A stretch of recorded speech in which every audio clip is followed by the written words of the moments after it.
വിശുദ്ധമ്മ പറയുന്നു, ഹൃദയവിചാരത്തിൽ അഹങ്കരിക്കുന്നവരെ അവിടുന്ന് തകർത്ത് കളയുന്നു, നശിപ്പിക്കുന്നു.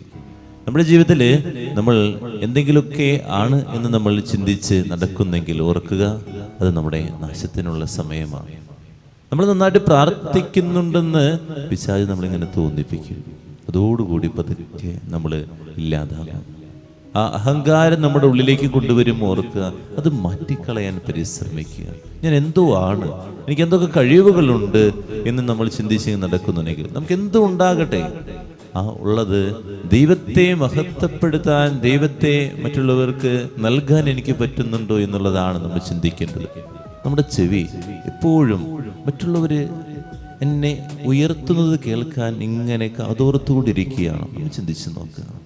മറ്റുള്ളവരെന്നെക്കുറിച്ച് നല്ലത് മാത്രമേ പറയാൻ പാടുള്ളൂ. അതിങ്ങനെ കേൾക്കാൻ വേണ്ടി നമ്മളിങ്ങനെ കാതോർത്ത് ഇങ്ങനെ ചെവിയോർത്ത് ഇങ്ങനെ നടക്കുകയാണ്. അങ്ങനെ ജീവിക്കുന്ന വ്യക്തികളാണോ എന്നുള്ളതാണ് നമ്മൾ ചിന്തിക്കേണ്ടത്. നമ്മൾ അഹങ്കരിക്കാതിരിക്കുക. അഹങ്കരിക്കുന്നവരെ നശിപ്പിച്ചു കളയുന്നു. അവൻ്റെ അഹങ്കാരം കൊണ്ട് തന്നെ അവൻ ഇല്ലാതായിട്ട് മാറുന്നു.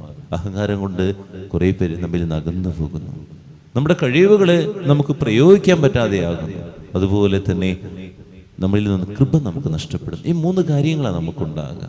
അകന്നു പോകുന്നു, കഴിവുകൾ ഉപയോഗിക്കാതെയാകുന്നു, അതുപോലെ കൃപ, ദൈവകൃപ നമ്മിൽ നിന്ന് ഇല്ലാതാകുന്നു. അതുകൊണ്ട് അഹങ്കരിക്കാതിരിക്കാൻ, സ്വയം എളിമയുള്ളവനായിട്ട് മാറാൻ പരിശ്രമിക്കും.